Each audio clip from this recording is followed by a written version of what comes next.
بہرحال دنیا ایک بہت بڑے تصادم کی طرف بڑھ رہی ہے.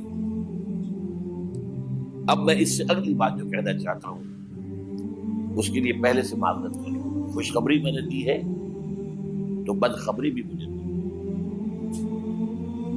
اس عالمی غلبہ اسلام سے پہلے ابھی امت مسلمہ کی بہت پٹائی ہونی ہے، بہت پٹائی ہونی ہے، بہت پٹائی. یہ میں نہیں کہہ رہا، حضور نے کہا ہے. کتاب الملاحم احادیث کی کتابوں کے آخر میں یہ 4 ابواب جو آتے ہیں جن کو عام طور پر علماء بھی نہیں پڑھتے، اس لیے کہ ان سے کوئی فقہی مسئلہ تو نکلتا نہیں، ان سے کوئی شرعی حکم نہیں نکلتا، وہ تو پیشین گوئیاں ہے. کتاب الفتن کیسے کیسے فتنے اٹھیں گے، کتاب الملاحم کیسی کیسی جنگیں ہوں گی، کتاب اشراط الساعہ قیامت کی علامات کیا ہوگی، کتاب و علامات القیامہ یہ کیا ہوں گے. ان ابواب کو پڑھیے تو آپ کو معلوم ہوگا اس دور کے آنے سے پہلے ابھی امت مسلمہ پر اللہ کے عذاب کے بہت سخت کوڑے پڑ. معافی چاہتا ہوں. اگر رسولوں کی شان یہ تھی کہ وہ بشیر بھی تھے اور نذیر بھی تھے تو میں بھی ایک ادنا غلام نہیں کہوں. میں جو کہہ رہا ہوں قرآن حدیث سے کہہ رہا ہوں. یہ عذاب کیوں آئے گا؟ امت مسلمہ بحیثیت مجموعی اللہ کی نگاہ میں مجرم، بہت بڑی مجرم. کیوں؟ 1 انچ زمین دنیا میں نہیں دکھا سکتی جہاں اللہ کا دین قائم. یہ مذہب ہے، مسجدیں ہیں، حج ہے اور عمرے ہیں، یہ مذہب ہے. دین کہاں ہے؟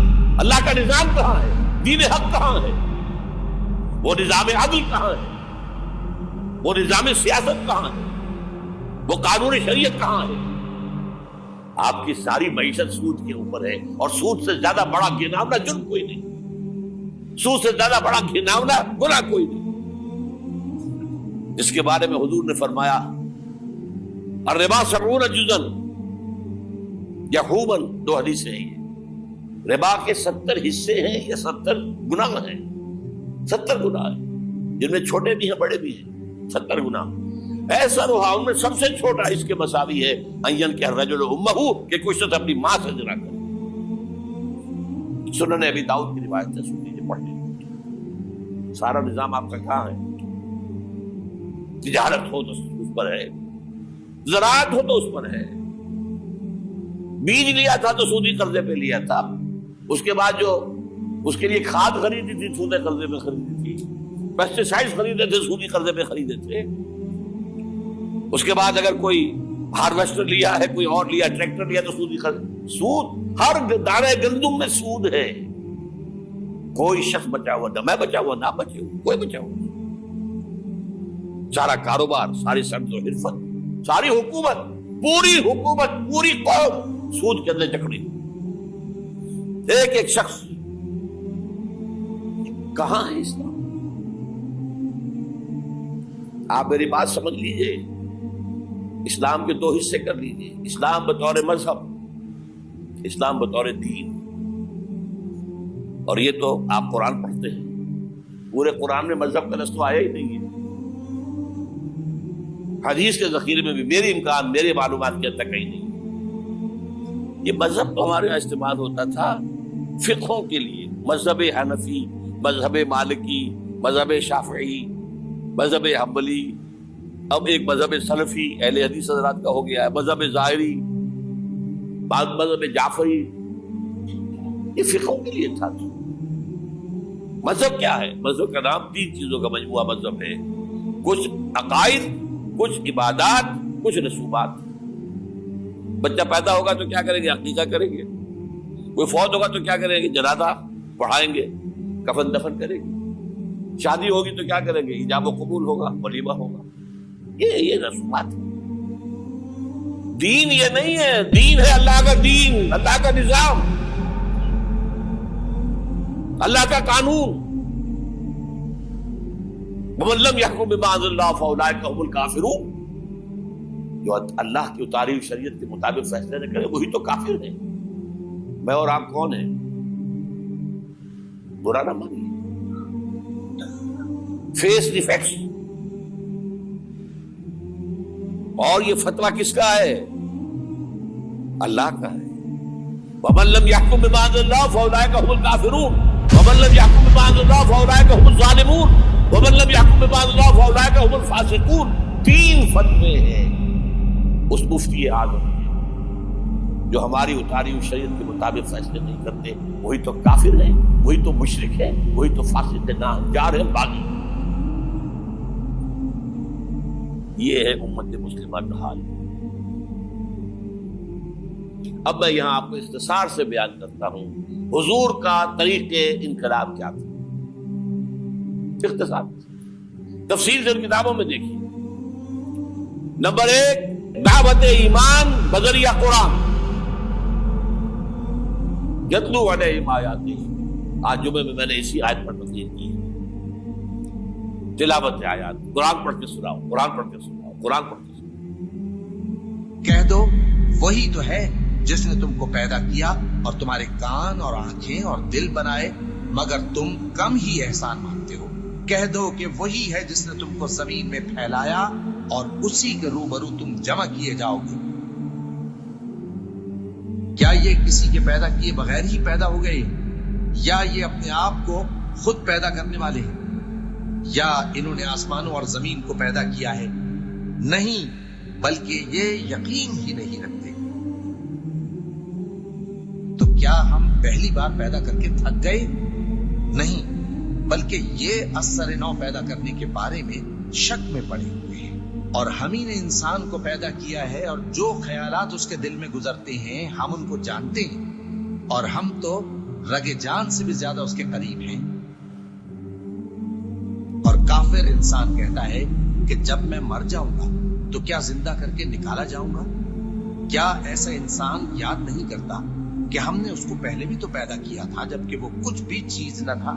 جو تمہارے پروردگار کی قسم, ہم ان کو جمع کریں گے اور شیطانوں کو بھی, پھر ان سب کو جہنم کے گرد حاضر کریں گے اور وہ گھٹنوں پر گرے ہوئے ہوں گے.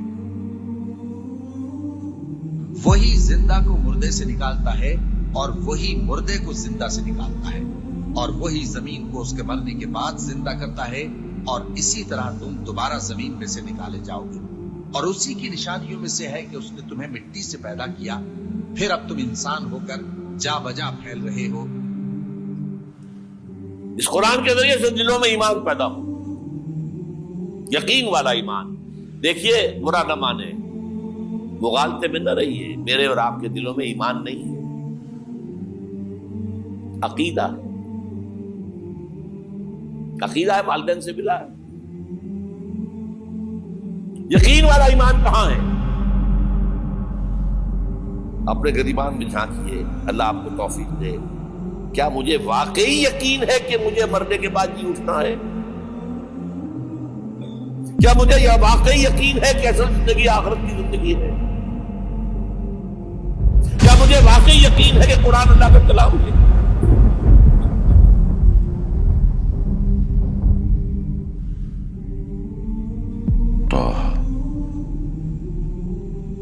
ما أنزلنا عليك القرآن لتشقى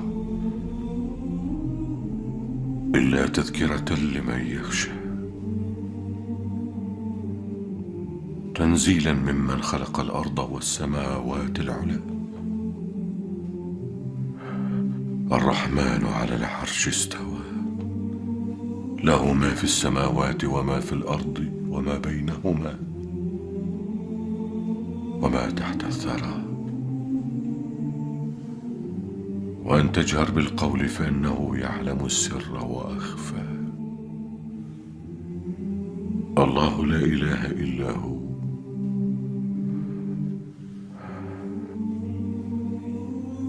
له الأسماء الحسنى.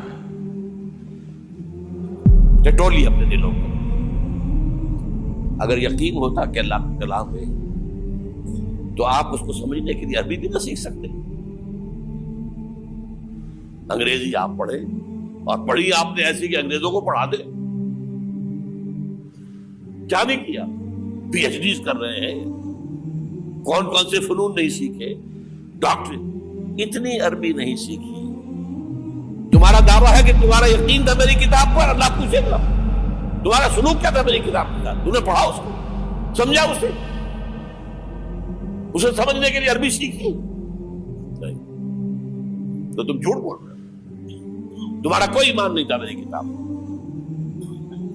ما آمن بالقرآن من استحل محارمہ، جنہوں نے سود کو اپنے پورے نظام کی جڑ بنیاد بنایا ہو، ان کا ایمان کوئی ہے اللہ پر؟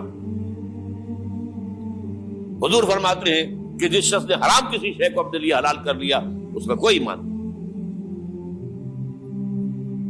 دوبارہ آج بھی کرنا ہے تو دوبارہ ایمان پیدا کرنا ہوگا، ایمان، عقیدہ نہیں، ایمان، صرف لپ سروس نہیں، اقرار باللسان نہیں، تصدیق بالقلب۔ جو لوگ آئے جن کے دلوں میں ایمان پیدا ہوا، پھر ان کا تزکیہ کیا، تطہیر فکر، تصفیہ قلب، تجلیہ روح، تزکیہ نفس، اندر کا باطن دھو دیا قرآن۔ جو بجاں در رفت جان دیگر شمس، جان چو دیگر شد جان دیگر شمس۔ یہ قرآن جب کسی انسان کے اندر اتر جاتا ہے، اس کے اندر کی مکمل اوور ہالنگ، مکمل صفائی، دماغ کی صفائی غلط نظریات سے، دل کی صفائی غلط نیتوں سے، غلط ارادوں سے،